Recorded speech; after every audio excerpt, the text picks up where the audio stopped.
چونکہ رحمت للعالمین ہے، عالمین کے لیے رحمت، تو عالمین نہ تھا، دنیا نہ تھی، اسے پردہ وجود میں بخشا گیا، عدم سے لا کر پردہ وجود میں رکھا گیا، دنیا بنائی گئی، کن فیکون کہا گیا، ساتوں آسمان بنائے گئے، ساتوں زمین بنائے گئے، اللہ نے کائنات کو بنائی۔ تو میں نے کہا رحمت کا ایک درجہ یہ ہے کہ کسی بھی چیز کو وجود عدم سے وجود میں لائی جائے، تو اب دنیا نہ تھی تو رحمت للعالمین کا فلسفہ یہ بتاتا ہے کہ جس وقت دنیا نہ تھی اس وقت بھی مصطفیٰ تھے، جس وقت کائنات نہ تھی اس وقت بھی میرے محبوب تھے، جس وقت دنیا نہیں۔ یہ صرف رحمت للعالمین کا فلسفہ نہیں۔ کسی نے پوچھا یا رسول اللہ، یا حبیب اللہ، یا نبی اللہ، اے میرے محبوب فدا کا نفسی امی بابی، آپ پر میرے ماں باپ قربان، آپ یہ بتائیں آپ کب سے نبی ہیں؟ تو ترمذی کی حدیث کہتی ہے، امام ترمذی نے لکھا ہے، کہا سنو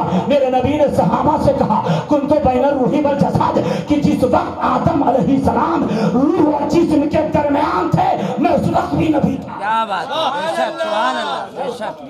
تھا یہ حدیث تو بعد میں دلیل کی طور پہ پیش کروں گا، اگر ایک کہے مفہوم حدیث پیش کر دوں، کنت نبی و آدم بین الماء والطین، آدم علیہ السلام آب و گل کی منزلیں طے کر رہے تھے، اللہ کے نبی نے کہا میں اس وقت بھی نبی تھا۔ یہ ساری دلیلیں ہیں، مگر وما ارسلناک الا رحمت للعالمین، یہ رحمت للعالمین کا فلسفہ بتاتا ہے کہ سب سے پہلے مصطفیٰ ہیں۔ بے شک، بے شک۔ اللہ نے سب سے پہلے مصطفیٰ کو بنایا، نبی کے نور کو بنایا۔ بے شک۔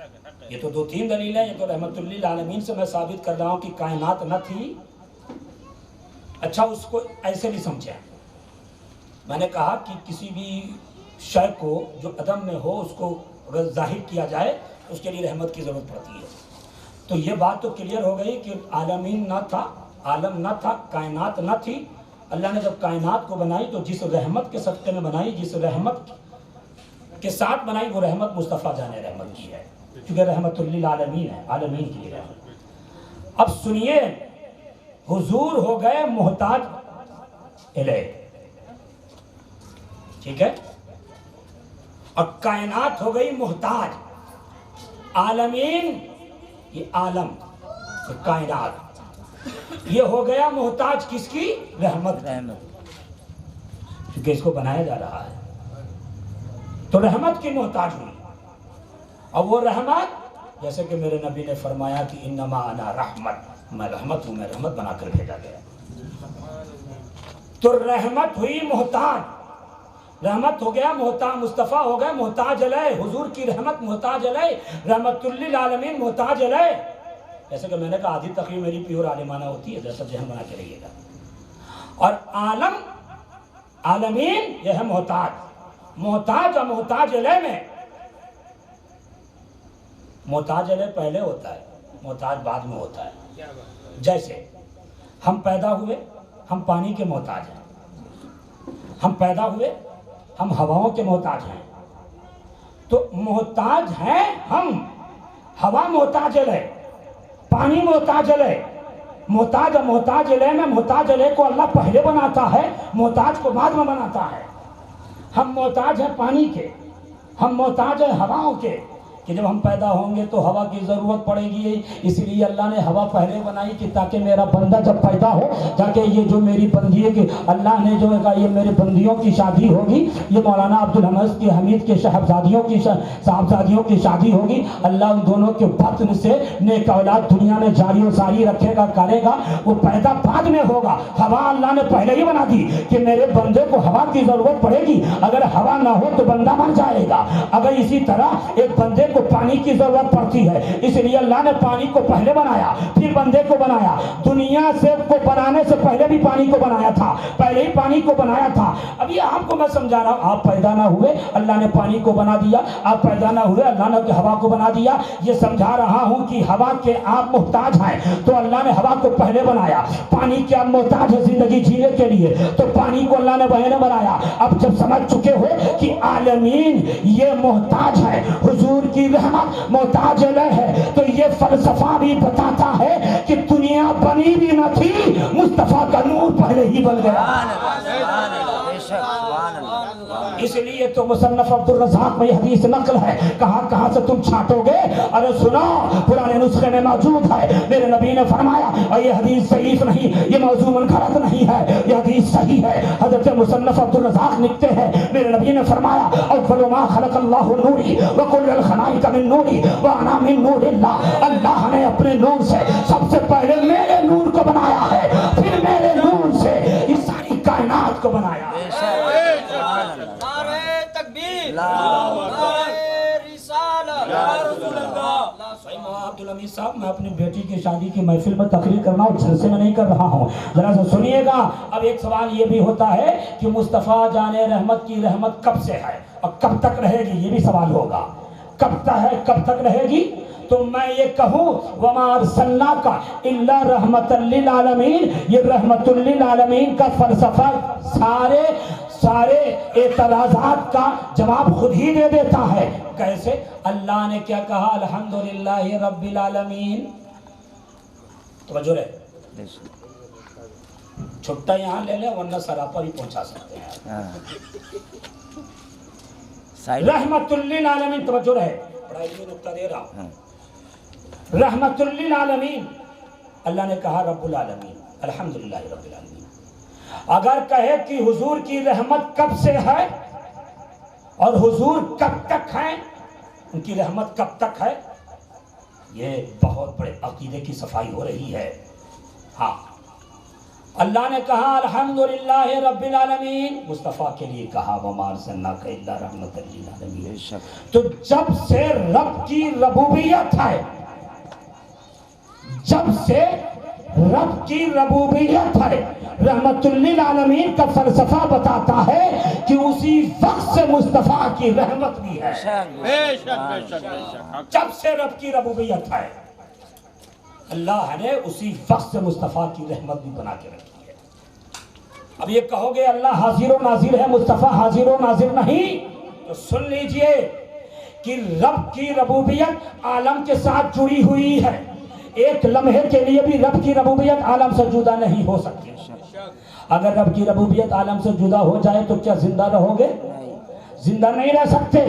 تو ایک پل کے لیے بھی، ایک لمحے کے لیے بھی رب کی ربوبیت عالم سے جدا نہیں ہے. اسی طرح اللہ نے اپنی عطا سے مصطفیٰ کو جب رحمت للعالمین بنایا، تو جس طرح رب کی ربوبیت عالم سے جدا نہیں، اسی طرح مصطفیٰ کی رحمت بھی عالم سے جدا نہیں ہے.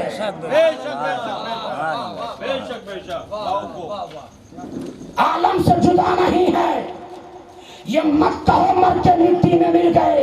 جس طرح رب کی ربوبیت عالم کے ساتھ ہر پل، ہر لمحہ، ہر وقت، ہر آن جڑی رہتی ہے، اسی طرح مصطفیٰ کی رحمت بھی جڑی رہتی ہے. یہ مت کہنا ارے ہمارے پاس دلیل بھی ہے. اللہ نے کیا کہا؟ نحن اقرب الیہ من حبل الورید. اللہ شہ رگ سے زیادہ قریب ہے، تو مصطفیٰ کو بھی یہ فضل عطا کر دیا. النبی اولا بالمؤمنین من انفسہم، اور مصطفیٰ مومنوں کے شہ رگ سے زیادہ قریب ہے.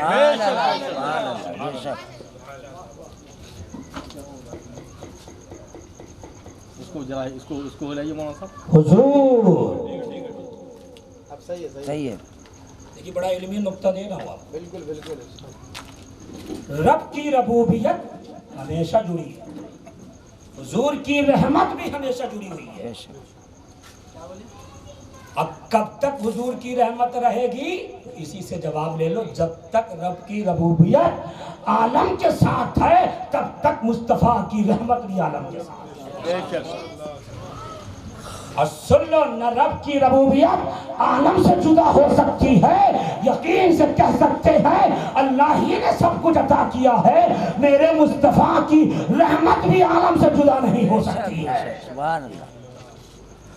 اور سنیے، رحمت کا ایک معنی اور یاد آ گیا، مہربانی کرنا. مہربانی کرنا. اب میرا محبوب صرف مومنوں کے لیے مہربان بن کے نہیں آیا. اگر رحمت کا یہ معنی مہربانی لیا جائے، میرا محبوب صرف اپنے کلمہ پڑھنے والوں کے لیے رحمت بن کے نہیں آیا. اللہ نے کہا عالمین کے لیے رحمت ہے. یعنی عالمین کی مہربانی کا نام مصطفیٰ جان رحمت ہے. کیا بات ہے، بے شک. رحمت کا معنی جو مہربانی ہے مولانا علی رسول صاحب، رحمت کا ایک معنی مہربانی، ابھی تو یہ معنی میں نے بتایا تھا، یہ مہربانی. حضور کی مہربانی کائنات کے ہر چیز کے ساتھ ہے. کوئی چیز ایسی نہیں کہ جو یہ کہہ دے کہ میرے حضور کی مہربانی میرے ساتھ نہیں ہے. میں تو کہوں گا ایک ہی جملہ سنو، حدیث قدسی ہے، میرے رب نے فرمایا، میرے رب کی زبان مصطفیٰ کی ہے، قول اللہ کا ہے. کیا کہا؟ لولا لما خلقت الافلاق، اے میرے محبوب، اے میرے سونے نبی، اے افضل البشر، اے افضل الانبیاء، سن اگر تجھے پیدا کرنا ہوتا تو یہ آسمان کا شامیانہ نہ لگاتا، یہ زمین کا بچھانا نہ بچھاتا، یہ شجر و قمر نہ، یہ شجر و حجر نہ ہوتے، یہ شمس و قمر نہ ہوتے، کچھ نہ ہوتا. کہ اللہ نے یہ کہا اے مصطفیٰ اگر تجھے پیدا کرنا نہ ہوتا یہ ساری چیزیں تو چھوڑو، میں اپنی ربوبیت کا اظہار نہیں کرتا، اپنی ربوبیت کا اظہار نہیں کرتا. ساری چیزوں کے ساتھ مصطفیٰ کی مہربانی ہے. کائنات آئی مصطفیٰ کے صدقے میں، عدم سے لائیے ہے ہستی میں آرزوئے رسول، کہاں کہاں لیے پھرتی ہے جستجوئے رسول. کائنات کو وجود بخشا یہ حضور کا صدقہ ہے. یہ ساری چیزیں جو چمک رہی ہے، دمک رہی ہے، یہ جو بج رہے ہیں، یہ جو دربار ہے، یہ جو مسجدیں ہیں، یہ جو رشتہ نکاح ہے، یہ جو محفل نکاح ہے، یہ ساری چیزیں حضور کے صدقے میں ہیں. یہ زمین حضور کے صدقے میں ہے، یہ آسمان حضور کے صدقے میں ہے. تبھی تو عشق و محبت کے امام نے کہا زمین و زمان تمہارے لیے، مکین و مکان تمہارے لیے، چنی و چنا تمہارے لیے، بنے تو جہاں تمہارے لیے، آئے بھی یہاں تمہارے لیے بھی، اٹھے بھی وہاں تمہارے لیے. سبحان اللہ، سبحان اللہ، کیا بات. نعرہ تکبیر، نعرہ رسالت، نعرہ رسالت، جشن عید میلاد النبی، جشن عید میلاد النبی، علماء اہل سنت. اللہ واجب الوجود ہے، وہ ہمیشہ سے ہے، ہمیشہ رہے گا. اپنے نبی کو اپنے سے جدا نہ رکھا، عالمین کی ساتھ رحمت بنا کر یہ بتا دیا کہ کوئی پوچھے حضور کی رحمت کب تک ہے تو کہہ دینا جب تک رب کی ربوبیت ہے، مصطفیٰ کی رحمت ہے، اور رب کی ربوبیت ہمیشہ ہمیشہ رہنے والی ہے، اس لیے کہ واجب الوجود ہے. اللہ نے یہ عطا اپنے نبی کو بھی دے دیا ہے، اپنے ساتھ وہاں بھی رکھا، کائنات میں ہر جگہ اپنے ساتھ رکھا، جدا نہیں ہو سکتی. یہ سب تو خیر علمی باتیں ہیں. یہاں سے میرے نبی کی ایک شان رحمت کا ایک معنی اور بتاتا ہوں. جیسے میں نے کہا مہربانی، مہربانی آپ اسی وقت کر سکتے ہیں جب آپ دوسرے کے درد کو سمجھیں. میرے نبی کائنات کی تکلیف کو سمجھتے ہیں، وہ سارے عالمین کے لیے رحمت. بے شک. آپ اسی وقت اپنے شوہر کے لیے مہربان ہو سکتے ہیں. خواتین تو آپ شوہر کی فضیلت جانیں، شوہر کا علم جانیں. ایک شوہر اپنی بیوی کے لیے اسی وقت مہربان ہو سکتا ہے جب بیوی کے حقوق کو مکمل طریقے سے اس کے علم میں ہو کہ بیوی کے حقوق کیا ہیں، بیوی کے آداب کیا ہیں، بیوی کا مقام کیا. وہ نوکرانی نہیں ہے ہمارے گھر کسی، یہ اس کو علم ہو تبھی جا کے وہ مہربان ہو سکتا ہے. یہ سب دادی تفسیر اپنی جگہ ہے. مجھے ایک بات جو ذہن میں آ رہی ہے، حضور کی شان میں چونکہ میلاد مصطفیٰ ہے بموقع شادی خانہ آبادی، تو مجھے چونکہ میلاد بیان کرنی ہے اس لیے میلاد بیان کر رہا ہوں. حضور کی شان دیکھیں، اور صرف آپ کو نہیں، جو جو محلے میں ہے، جہاں جہاں تک آواز جا رہی ہے، اور اس ویڈیو کلپ کے ذریعے جہاں جہاں آواز جائے گی وہ سب سن لیں. حضور کی شان دیکھو، حضور کا علم دیکھو، حضور کی تعلیم دیکھو، حضور کی رفت دیکھو. رحمت للعالمین. آدمی رحمت اسی وقت ہو سکتا ہے، ایک شخص کے لیے مہربان اسی وقت ہو سکتا ہے جب اس کے زبان کا علم ہو، لینگویج کا علم ہو. اگر میں یہ کہوں انگلش میں گیو می واٹر، مجھے پانی پلائیے، آپ میں سے کوئی عربی فارغ انگریزی نہ جانتا ہو تو آپ یہ سمجھیں گے کیا مفتی صاحب بالٹی مانگ رہے ہیں، مفتی صاحب گلاس مانگ رہے ہیں. اب میں مانگ رہا ہوں گرنی واٹر مجھے پانی پلائیے مجھے پانی پلائیے. آپ کہیں گے کیا مفتی صاحب موبائل مانگ رہے ہیں, کوئی تولیہ لائے گا, کوئی صابن لائے گا, کیا پتا چلا آپ انگلش زبان سے واقف نہیں ہیں تو آپ مجھ پر مہربان نہیں ہو پا رہے ہیں. کسی نے ٹھیک کہا تھا کہ پانی گرنی واٹر کر کے واٹر مانگتے مانگتے مر گیا اور گھر والی سمجھی کہ پتہ نہیں کیا مانگ رہا ہے. کیا مطلب کہ جب تک آپ لینگویج سے, جب تک آپ زبان سے واقف نہیں ہوں گے تب تک آپ کسی کے لیے مہربان نہیں ہو سکتے ہیں, تب تک آپ کسی کے لیے رحمت نہیں ہو سکتے ہیں. میں جب اگر عربی میں آپ سے مانگوں اريد بالماء, میں پانی پینا چاہتا ہوں, میں پانی مانگتا ہوں, میں پانی چاہ رہا ہوں, آپ اگر عربی نہیں جانیں گے تو پھر آپ وہی حال ہوگا کہ کبھی پتھر دکھائیں گے, کبھی اینٹا دکھائیں گے, کبھی بالٹی دکھائیں گے, کبھی نل کی طرف دکھائیں گے. آپ مجھ پر رحمت نہیں ہو سکتے.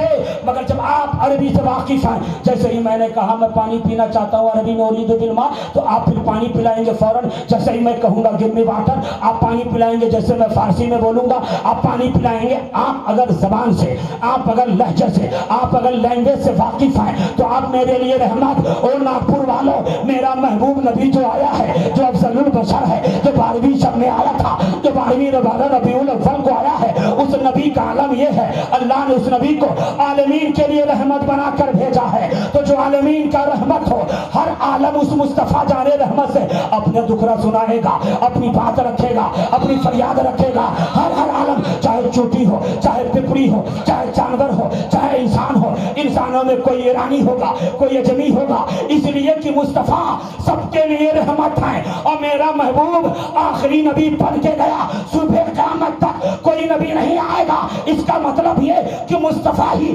صبح قیامت تک سب کے لیے رحمت ہے. اور سنو, جب سے دنیا بنی ہے, جب سے دنیا بنی ہے, کوئی کسی زبان کا مالک تھا, کوئی فارسی زبان کا مالک ہے, کوئی عربی زبان کا مالک ہے, کوئی عربی فارسی زبان کا مالک ہے, کوئی اردو زبان کا مالک ہے. ہر آدمی اپنے اپنی زبان میں, کیونکہ سب کے رحمت تو مصطفیٰ بن کے آئے ہیں, تو اب ہر آدمی اپنی زبان میں اپنی فریاد رکھے گا, اپنی بات رکھے گا.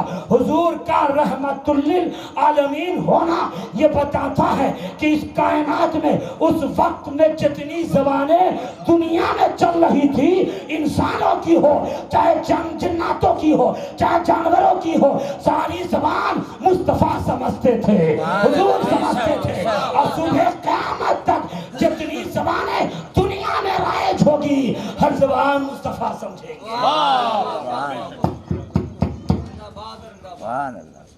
ساری زبانیں. کوئی یہ کہے کہ مر کے مٹی میں مل گیا اب کیا ہے, تو سن, میرے نبی نے کہا کہ جو جمعہ کے دن درود پڑھتا ہے اسے اپنے کانوں سے سنتا ہوں, تو سن لو.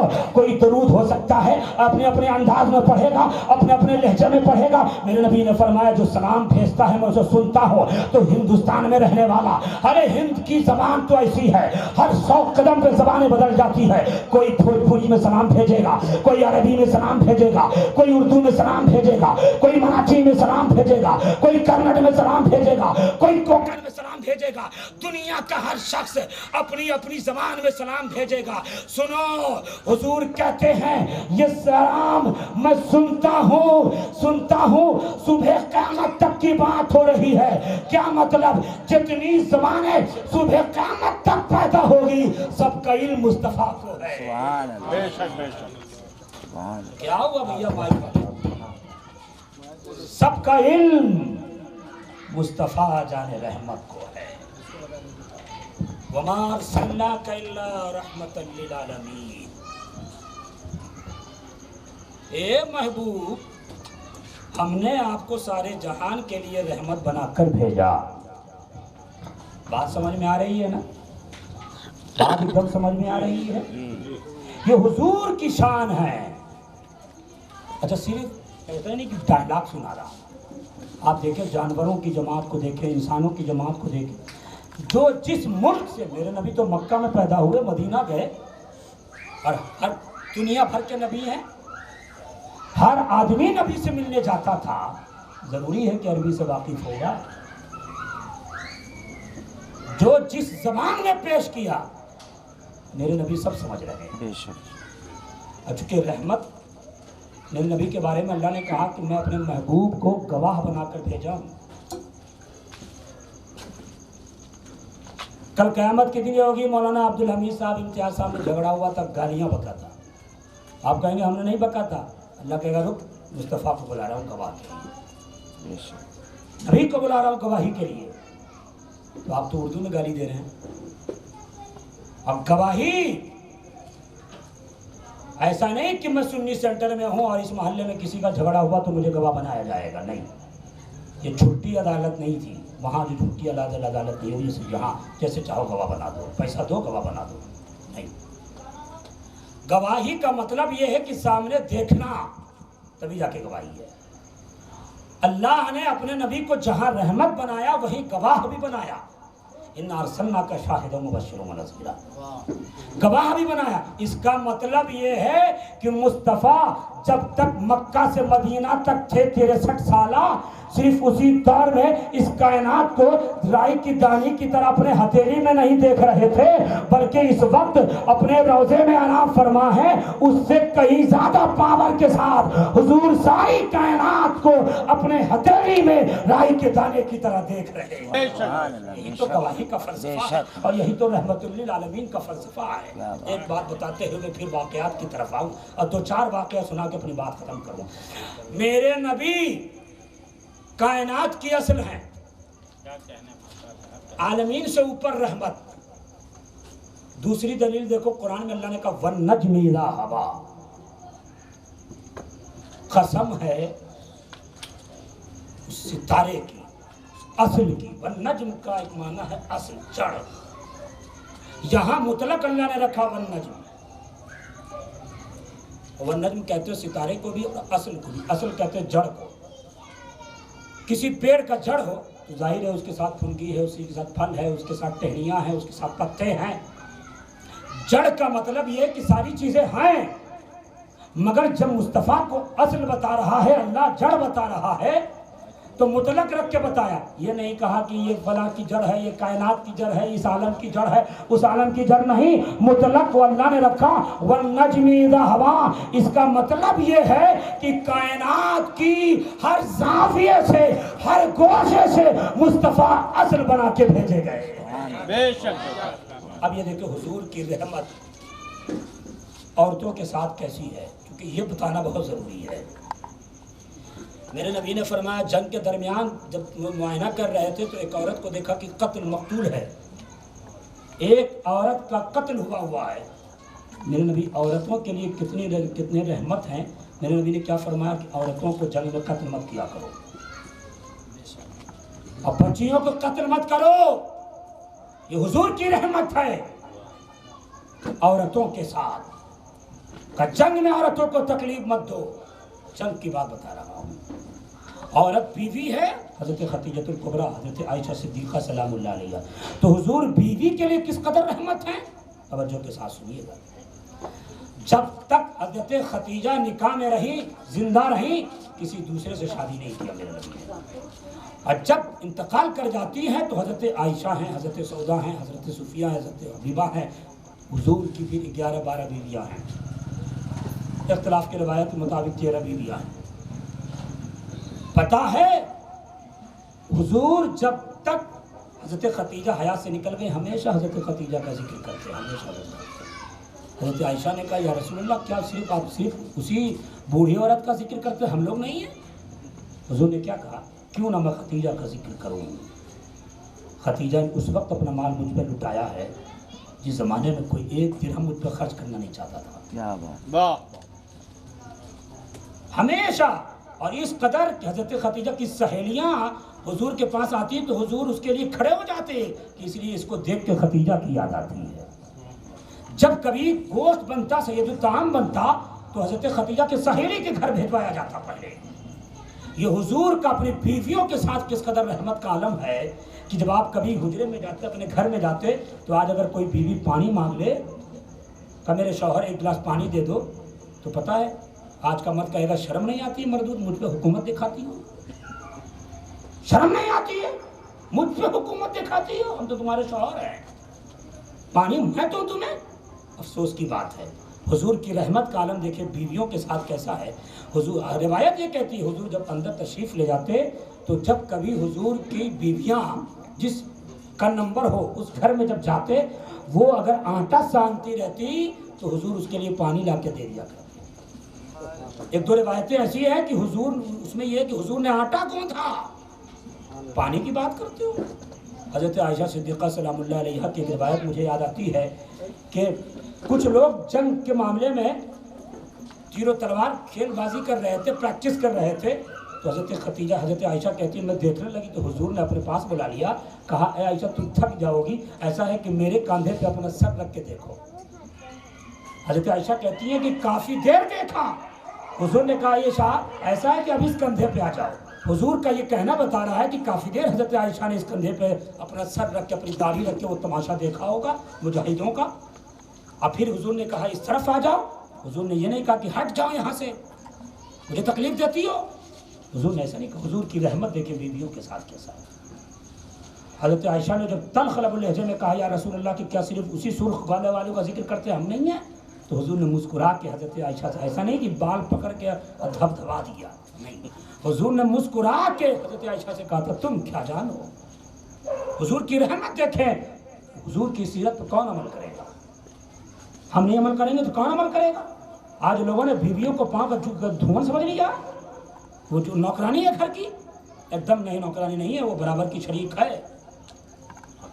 یاد رکھیں اگر بیویوں کو آپ نے نوکرانی بنایا اس کا مطلب یہ ہے کہ آپ کی بیوی نوکرانی ہے۔ ارے تم نے نوکرانی شادی کیا ہے۔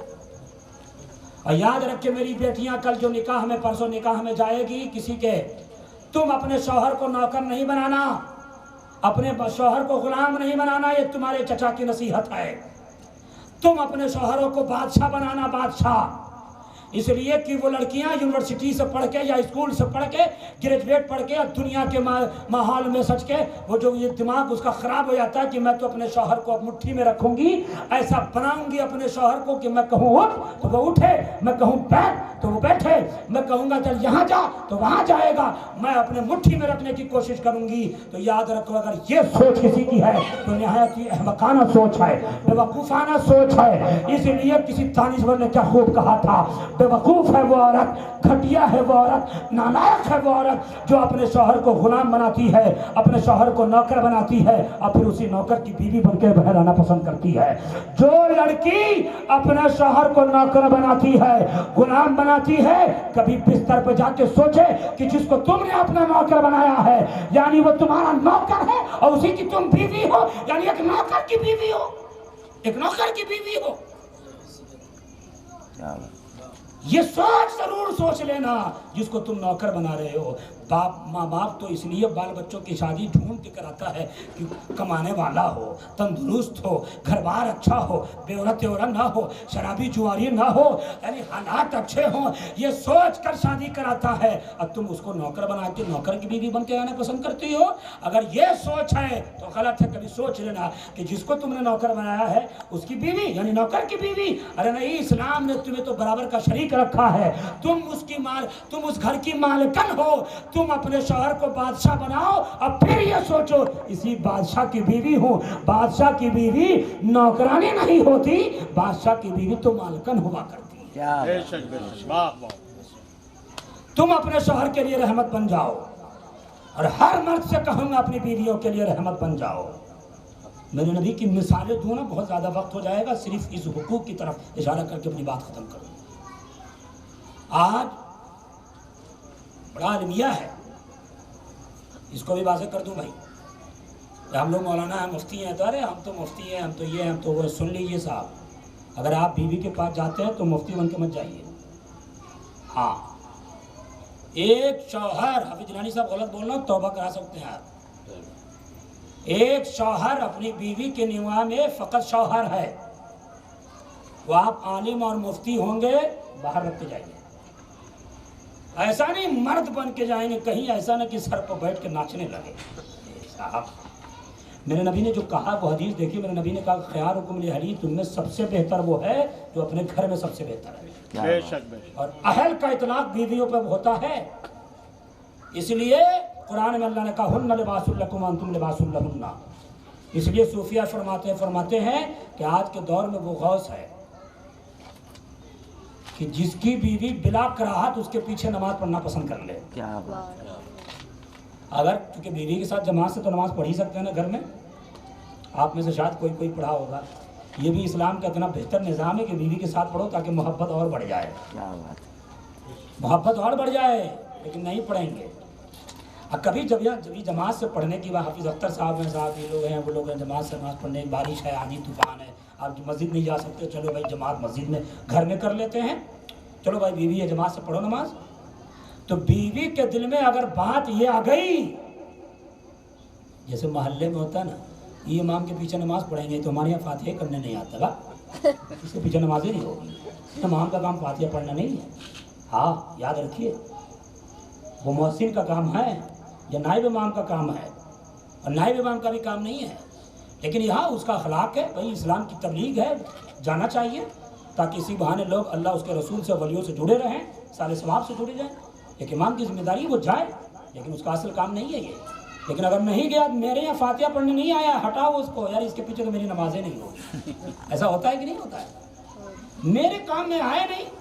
بہرحال تو بیوی جماعت سے کھڑی ہو جائے تو اس کے دل میں اگر یہ بات بھی آ گئی، اس کے پیچھے جماعت سے نماز پڑھوں گی تو بڑا بے ڈھنگا، بڑا بے حیا ہے، مکروہ ہو جائے گی نماز ہماری. اس کا مطلب یہ ہے کہ ہن لباس لکم وانتم لباس لہن پر آپ کھڑے نہیں اترے ہیں، کھڑے نہیں اترے آپ. اس کا مطلب ہے کہ خیرکم لأہلی پہ آپ کھڑے نہیں اترے ہیں. وہ صوفی نے فرمایا تھا کہ سنیے، اگر کسی کی بیوی بلا کراہت اپنے شوہر کے پیچھے نماز پڑھنا پسند کر لے، سمجھ جاؤ محلے کا غوث ہے، علاقے کا غوث ہے. اور یہ کردار ایک شوہر کا بیوی کے ساتھ ہونا چاہیے. ہاں یہ کردار ایک شوہر کو کس طرح اپنے بیوی کے پاس رحمت بن کے رہنا چاہیے. میں نے ایک بات کہی کہ بھی شوہر بن کے جانا چاہیے. عالم و مولانا مفتی ٹھیک ہے، لیکن شوہر بن کے رہیے آپ. اسی طرح ماں باپ کے پاس بھی بیٹا بن کے رہیے آپ.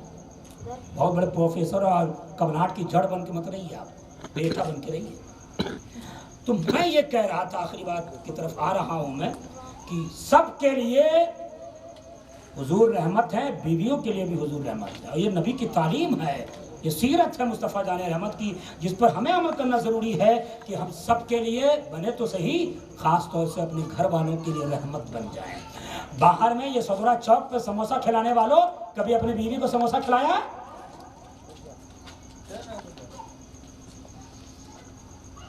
ٹیپو سلطان پر گوشت کا سموسہ کھانے والوں، کبھی توفیق ہوئی کہ چل اپنے محترمہ کے ساتھ محترمہ کے لیے گوشت کا سموسہ لے جاتے ہیں؟ نہیں لے کے جائیں گے، ہم لے کے جائیں. ارے ہماری بیوی تو سر پہ بیٹھ کے ناچنے لگے گی. معاشرے کی اصلاح بہت ضروری ہے صاحب. جب کبھی کچھ کھاتے ہو نا، تو میرے نبی نے تو یہ تعلیم عام لوگوں کے لیے بھی دی ہے کہ جب تم کوئی چیز اپنے لیے پسند کرو، وہ اپنے پڑوسیوں کے لیے بھی پسند کرو، دوستوں کے لیے بھی پسند کرو، بھائیوں کے لیے پسند کرو. اس میں سب سے زیادہ قریب تو آپ کی بیوی ہے.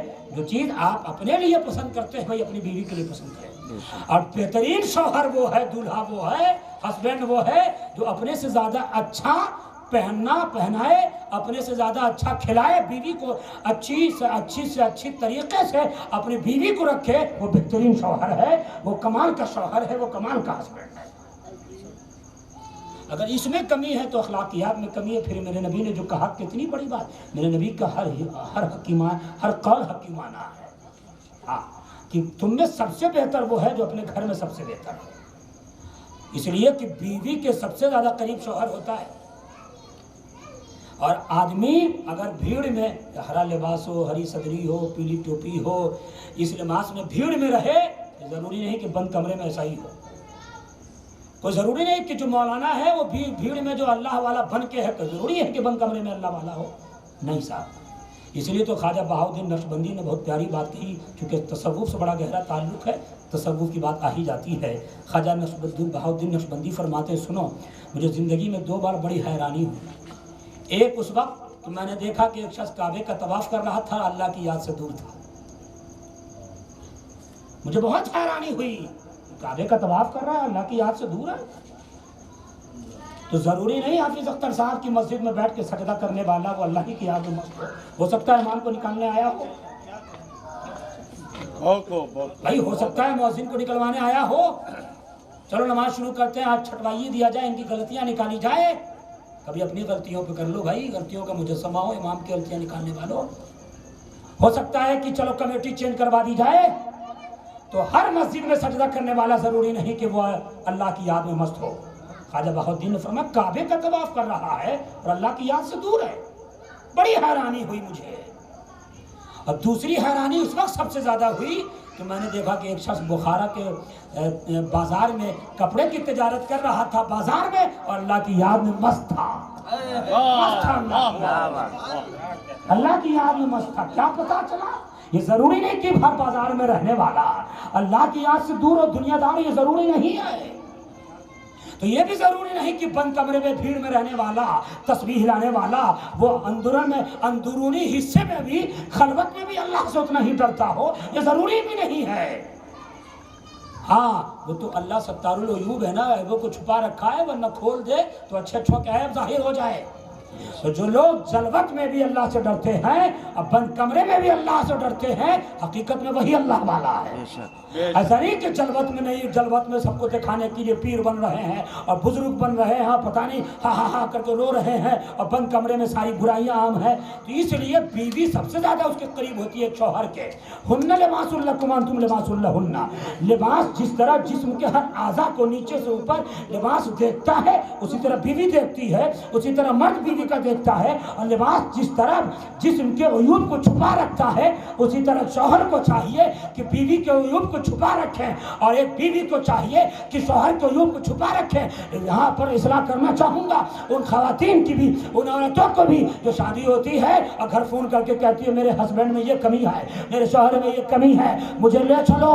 اور بیوی مرد یہ کہتے ہیں میری ماں یہ لڑکی کے اندر یہ کمی ہے، وہ کمی. ارے سنو، قرآن کی تعلیم سے دور ہو. قرآن تو تمہیں بیویوں کا لباس بتایا ہے. کیا مطلب؟ اگر شوہر میں کمی ہے تو تم اسے چھپا لو، اگر بیوی میں کمی ہے تم اسے چھپا لو.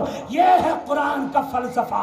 اتنے قربت کے باوجود ساری اندرونی ظاہری و باہری ایک میاں بیوی کے سامنے آ جاتی ہے. اس وقت میں اگر تم بیوی کے سامنے اچھے بن کے ہو، نبی کی اس حدیث پہ تمہارا عمل ہو رہا ہے کہ تم اپنے گھر میں سب سے بہتر ہو. بے شک بے شک. ہاں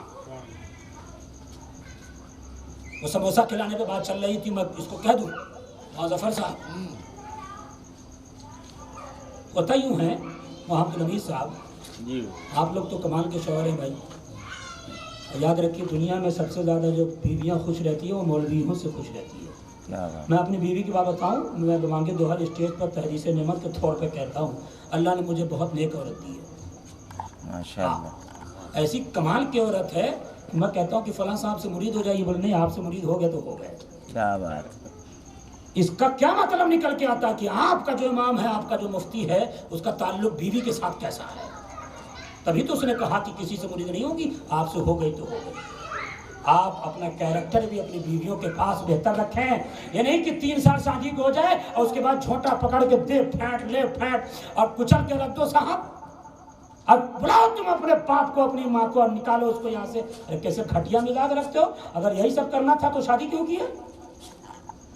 بیویوں سے پیار صرف 3 سال 4 سال نہیں، بلکہ ایسا پیار بیوی سے کرو اور بیویاں اپنے شوہر سے ایسا پیار کرے کہ وہ جوڑی صرف دنیا میں نہیں، قرآن کی آیت پر عمل کرتے ہوئے جو اللہ نے کہا ادخلوا الجنۃ انتم وازواجکم تحبرون، کہ تم اپنی بیویوں کے ساتھ نغمہ طرب سنتے سنتے جنت میں جاؤ گے.